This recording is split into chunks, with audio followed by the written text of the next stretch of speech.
Hey guys, bisa ngeliat nggak bantengnya ada di mana? Coba kita zoom ya. Kan si Ultra bisa ngezoom. Zoomnya jauh. Nah itu dia bantengnya. Itu bantengnya sedang ngapain tuh? Sama anaknya. Ada mama banteng dan baby banteng. Ada lagunya nggak? Baby banteng dudu baby banteng. Pengalaman ya. Kamu bapak-bapak ya? Udah jadi bapak-bapak ya? Kesini ke Baluran mau foto-foto ya. Mau foto sunset sama aneka satwa yang ada di sini. Ada monyet, ada rusa. Ini satu keluarga berapa orang nih? Bukan orang, rusa. Oh iya, rusa. Berapa ekor? Sorry. Suasananya hening ya.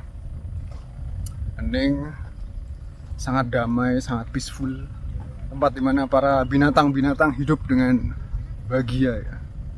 Tidak terganggu oleh para manusia. Mau puasa malah pilek ya aku ya, gimana sih? Halo, dengan Bang Review di sini. Sorry kalau suaranya agak grok-grok seksi gimana gitu ya. Jadi Galaxy S23 Plus sudah nemenin aku selama sebulan, ya kurang lebih sebulan, hampir sebulan. Dan semakin hari aku semakin mantep buat jadiin doi pendamping hidupku di tahun ini. Ya kalau nggak ada godaan smartphone lain sih. Semoga aku nggak tergiur untuk selingkuh ya. Dan langsung aja aku ceritain plus minusnya dari si Galaxy S23 Plus.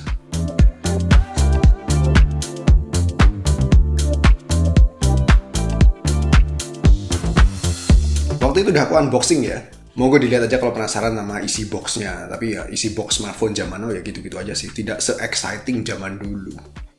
Sektor body materialnya premium. Ini depan belakang pakai Gorilla Glass Victus 2. Terus sampingnya ini aluminium ya. Aluminiumnya klaimnya sih strong. Mewahnya dapat. Warna silvernya juga bling-bling ya. Aku suka sama silvernya ini ya. Warna putih belakangnya biasa aja sih. Yang paling aku demen adalah wujud bagian depannya. Cakep ya, cakep dekep ya. Si iPhone 14 Pro ku aja kalah ya karena poninya terlalu apa ya, terlalu offside ya. Terlalu gede ya, dipandang nggak enak ya. Kalau ini kan nggak ada poni, adanya tombel di tengah, cuman kecil doang ya. Bezel layarnya tipis, dagunya singset. Ya bagian depan ini aku demen lah, seksi ya. Sedangkan desain bagian belakang smartphone-nya sangat simple minimalis. Mungkin ada yang bilang desainnya terlalu sepi, polos banget ya menurutku ya. Terlalu minim guratan-guratan, pola-pola, garis-garis atau apalah. Justru itulah yang bikin doi ini beda ya. Di saat yang lain mungkin sibuk meramaikan bagian belakangnya, entah dikasih garis-garis lah, dikasih pola-pola ini tuh segala macam. Lah ini wujudnya kalem banget ya si Galaxy S23 Plus. Sangat low profile, tidak sombong ya. Mirip kayak si Galaxy A14, mirip kayak si Galaxy A34, mirip kayak Galaxy A54. Terus eksklusivitasnya di mana dong? Ya mirip di layout kamera belakangnya ya. Kecuali kalau dipentelengin lebih deket sih, diliatin secara saksama gitu, kelihatan banget di sini mewahnya ya. Feel-nya tentu juga jauh lebih premium. Ya aku rasa sektor desain bagian belakang ini kudu di-improve pada next Galaxy selanjutnya. Anyway, selama penggunaan proteksi yang aku pakai di smartphone ini cuman tempered glass doang. Waktu itu udah aku videoin ya, silahkan dilihat aja. Aku cuman pakai tempered glass harga 90 ribuan doang sih. Dulu pada pendahulunya smartphone Samsung aku nggak pernah pakai tempered glass. Sekarang aku pakein karena aku sekarang punya anak ya. Anak aku kalau ngeliat HP dipegang terus dibanting biasanya. Daripada nyesel nangis ya, pecah layarnya kan sedih ya. Kalau case aku malah nggak pakai. Tapi rencana pengen beli case-nya Samsung yang kayak gini ya, warna black atau warna apa jenenge brown, kayaknya cakep. Tapi harganya cukup mahal sih. Ya so far bodinya masih mulus ya. Samping-sampingnya masih mulus, tidak ada gores-gores rambut. Bagian belakangnya juga demikian. Layarnya juga masih kinclong. Padahal waktu itu aku ajak jalan-jalan acaranya Samsung ke Banyuwangi ya, ke Kawah Ijen ya. Bolak-balik, keluar masuk kantong, ya fine-fine aja sih. Sektor layar overall aku happy. Warnanya gonjreng, vibrant, khas AMOLED-nya Samsung. Sedap dipandang ya, dilihat enak ya.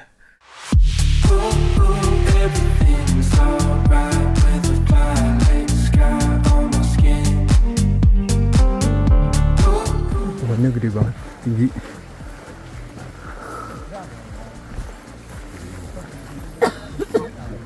Kok belum nyampe ya?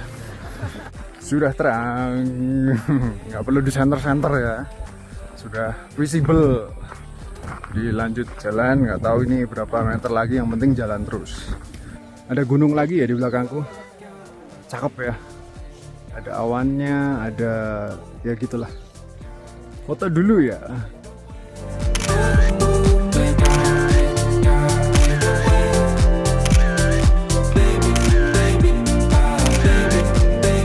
Anyway, gimana dengan peningkatan suhu? Jadi peningkatan suhu merupakan sesuatu yang mengganjal buatku di smartphone Galaxy S22 series ya. Tahun lalu ya, kan pakai Snapdragon 8 Gen 1. Nah sekarang ini pakai Snapdragon 8 Gen 2. Ini Antutu skornya tembus 1 jutaan ya. Buset ya. Intinya buat gaming, grafik mentok kanan ya ayo-ayo aja. FPS mostly tetap stabil, lancar. Navigasi di user interface-nya juga demikian ya, sat-set. Jadi Snapdragon 8 Gen 1 tahun lalu aku nyobain berbagai merek flagship dan emang aku ngerasain panas ya buat gaming, rasanya nyelekit di tangan, gak enak ya. Buat gaming lama-lama orang betah ya. Nah sekarang para Galaxy S23 series pakai Snapdragon 8 Gen 2 semua. Overall si Snapdragon 8 Gen 2 ini sepertinya lebih adem. Untuk peningkatan suhu, jadi ya sebagai patokanku adalah game favoritku yaitu Wild Rift ya, game MOBA ya. Main Wild Rift sampai 4 match aja ya, ayo-ayo aja ya, aku masih PW. Ya semoga emang bener bahwa chipset ini si Snapdragon 8 Gen 2 emang ya lebih adem, karena untuk membuktikannya perlu nyoba juga smartphone flagship merek lainnya ya. Karena kan parameter yang menentukan peningkatan suhu nggak cuma di chipsetnya aja, dari sistem coolingnya juga, sama softwarenya ya. Secara overall aku happy dengan chipset yang diusung di sini.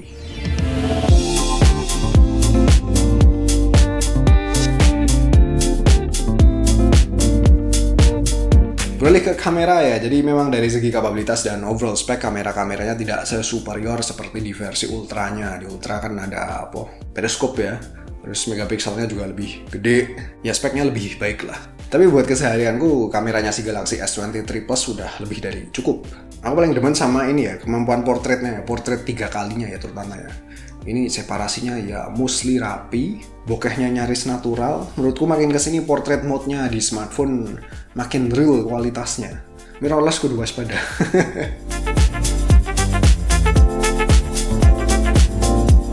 Kalau di low light portrait mode-nya tetap jalan dan secara otomatis manfaatin fitur ini ya low light mode-nya sekaligus.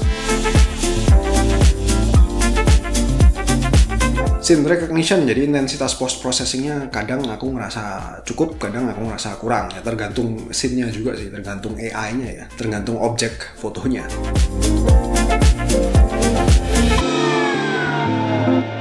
Bila dirasa kurang instagramable warnanya ya tinggal aku kasih bumbu aja via app galerinya. Jadi seperti pendahulunya ada opsi ini ya, namanya ya remaster ya, silahkan dicoba bagi yang belum tahu ya. Ini aku suka banget, jadi sekali sentuh maka secara otomatis foto akan diberi bumbu warna serta sedikit peningkatan detail yang menurut AI-nya lebih baik. Dan mostly aku suka sama hasilnya sih. Intinya kualitas detail, color, dynamic range pada tiap-tiap kamera belakangnya cenderung mirip. Tidak jomplang perbedaannya, which is aku suka ya.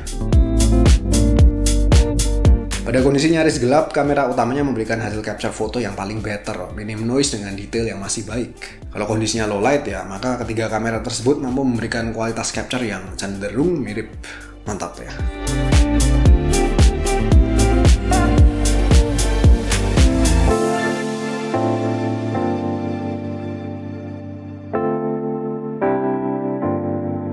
Yang baru adalah ini ya, hadirnya Expert RAW. Ini belum puasa ya, jadi aku minum ya.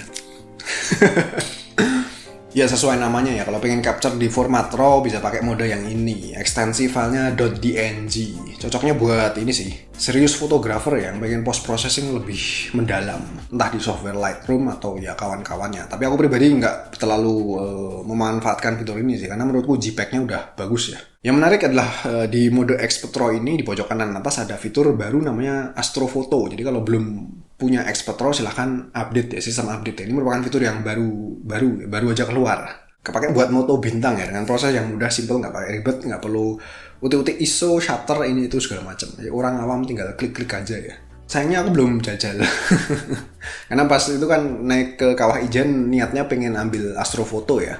Foto bintang, tapi naik ke gunungnya orang-orang pada telat, jadi ya wis telat ya. Langitnya udah cerah, udah nggak gelap lagi. Dan yang namanya moto bintang, kondisi langit emang kudu ideal ya.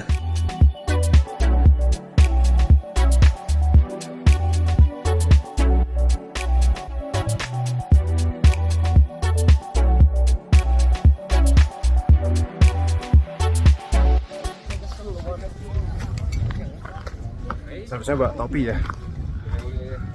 Rambutku kemana-mana. Jadi aku nyobain ini ya, bikin hyperlapse ya.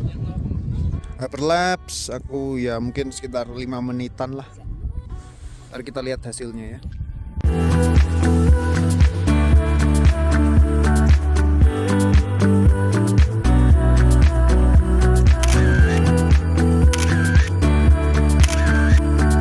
Dan sedikit komplainku adalah kehadiran Expert Raw ini rada redundan dengan mode Pro yang terlebih dahulu ada ya, dimana sama-sama terdapat kontrol manual kameranya. Ya kenapa nggak di merge jadi satu aja sih? Kan jadinya ini ya, kebanyakan mode bikin bingung ya. Terus kenapa juga mode Expert Raw ini tidak bisa di drag ke bawah sini ya, sebagai shortcut? Kalau bisa jadi aksesnya lebih mudah. Kalau kamera depan singkat aja, aku happy dengan beautifikasinya pas, nggak lebay. Ini aku selfie pada kondisi default semua ya, beautifikasi nggak pernah aku TUT karena lu ya emang udah kelihatan lebih ganteng kalau foto pakai Samsung.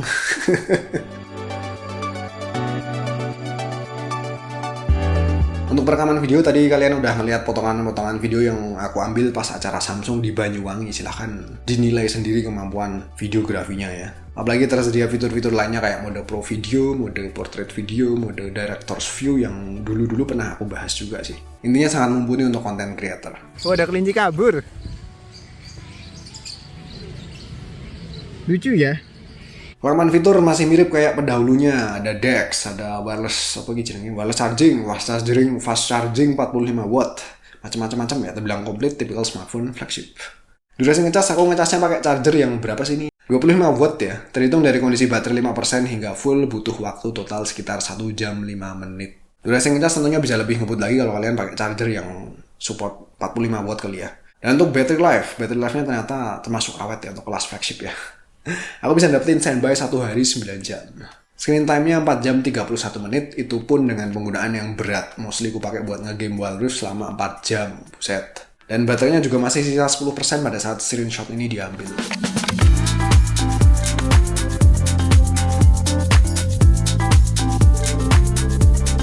Oke, Galaxy S23 Plus. Tahun lalu aku pakai si Ultra, S22 Ultra sama si Flip. Tahun ini ya rencana aku pakai ini ya, seperti yang aku bilang di awal, kalau nggak ada godaan. Kenapa gitu? Karena kalau pakai Ultra mahal ya. bukan karena mahal juga sih. Faktor utama adalah karena size-nya kegedean buat aku ya, dikantongin nggak enak ya. Kalau Galaxy Flip aku demen banget sama wujudnya karena bisa dilipet ya. Namun baterainya belum cukup untuk pemakaian keseharianku. Dan sweet spotnya ya di Galaxy S23 Plus. Baterainya nggak terlalu kecil, baterainya pas. Kemudian ukurannya juga pas. Kameranya ya buatku pribadi juga pas. Bahkan kameranya aku rasa lebih menarik daripada kameranya si iPhone 14 Pro. Udah gitu chipset yang diusung sekarang juga lebih adem. Dan ini yang jadi poin utama sih, yang bikin aku merasa makin srek sama doi. Dan yang jadi ganjalan utama dari smartphone ini adalah sektor desain bagian belakang bodinya yang menurutku kurang eksklusif tampilannya. Tapi ya balik lagi ke selera masing-masing sih. Gitu aja reviewnya si Samsung Galaxy S23 Plus. Selamat menunaikan ibadah puasa bagi yang merayakan. Kalau kalian pas lagi puasa, lagi kumur-kumur, ya jangan lupa dikeluarin airnya ya. Jangan ditelan, nanti batal ya. Gimana breakfastnya? Selamat pagi, bonus konten ya. Jadi di sini sunrise-nya cakep. Aku udah foto-foto sih tadi.